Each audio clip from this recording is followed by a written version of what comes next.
Elle aura donc duré 24 heures, la rébellion armée de Yevgeny Prigojine contre Moscou, alors que ses troupes se rapprochaient de la capitale russe. Le chef du groupe paramilitaire Wagner a annoncé avoir ordonné à ses hommes de retourner dans leur base pour éviter, je cite, un bain de sang.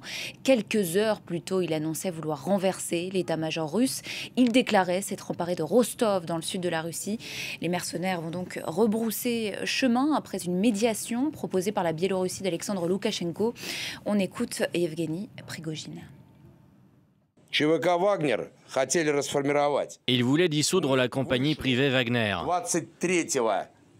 Le 23 juin, nous sommes partis pour la marche de la justice. En 24 heures, nous avons parcouru tout ce chemin jusqu'à 200 km de Moscou.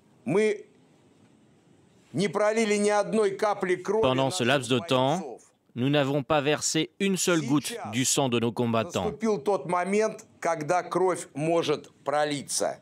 Maintenant, le moment est venu. Du sang pourrait être versé. C'est pourquoi, comprenant la responsabilité que du sang russe puisse être versé d'un des côtés, nos colonnes font demi-tour dans l'autre sens et regagnent leur camp de base temporaire, selon le plan.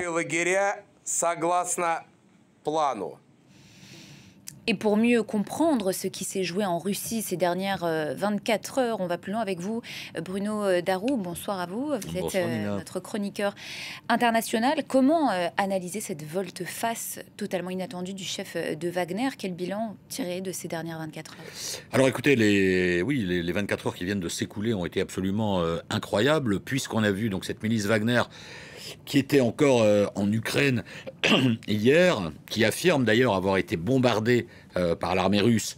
Et c'est ça qui a provoqué notamment la fureur de Yevgeny Prigojine et, dit-il, sa décision de passer à l'acte. Donc il est passé à l'acte. Il est allé donc de l'autre côté de la frontière, à Rostov-sur-le-Don, s'emparer de la ville au petit matin, ce samedi matin, sans coup férir, visiblement. Il n'y a pas eu vraiment de résistance. Donc ça, c'est un premier point d'interrogation. Parce qu'il faut savoir que Rostov-sur-le-Don, c'est quand même le QG opérationnel des Russes pour les opérations en Ukraine. Donc que la milice Wagner, pardon, qui était juste là, avec qui était Barmout, était juste là, traverse la frontière et s'empare sans coup férir de Rostov-sur-le-Don. Premier point d'interrogation. Peut-être pensait-il y trouver le chef d'état-major qu'il conspue, Valéry Gerasimov, mais il n'était pas là. Il est tombé quand même sur le vice-ministre de la Défense. Et ensuite, il y a cette remontée. Alors, peut-être pas tout de Rostov-sur-le-Don. Je pense qu'il y avait déjà d'autres unités des milices Wagner un peu plus haut dans le pays. Mais en tout cas, voilà, cette montée vers Moscou, un peu comme la marche sur Rome de Mussolini en 1922.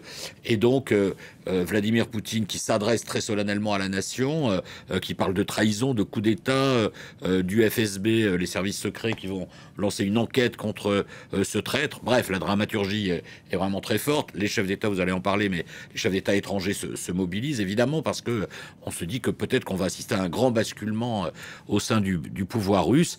Et puis voilà, tout s'arrête à 200 km de Moscou, suite à une médiation d'Alexander Loukachenko, le président biélorusse, à la fois vassal de Vladimir Poutine, mais proche quand même, et qui connaît Yevgeny Prigojine, et qui donc négocie.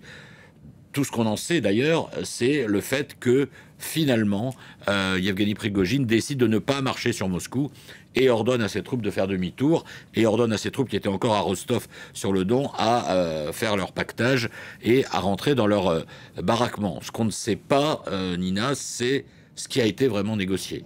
Parce qu'il faut rappeler que Yevgeny Prigojine disait « je fais pas un coup d'État, je fais une marche pour la justice » et très certainement pour éviter d'obéir à ce qu'avait décidé Shoigu, le ministre de la Défense, c'est-à-dire qu'à partir du 1er juillet, dans quelques jours donc, toutes les milices reviennent sous le contrôle du ministère de la Défense. Et Yevgeny Prigojine a dit il n'en est pas question. Alors, est-ce qu'il a obtenu le fait de continuer à avoir la mainmise sur sa milice Wagner très puissante et avec beaucoup d'argent aussi, et qu'il reste indépendant et autonome? C'est une première hypothèse.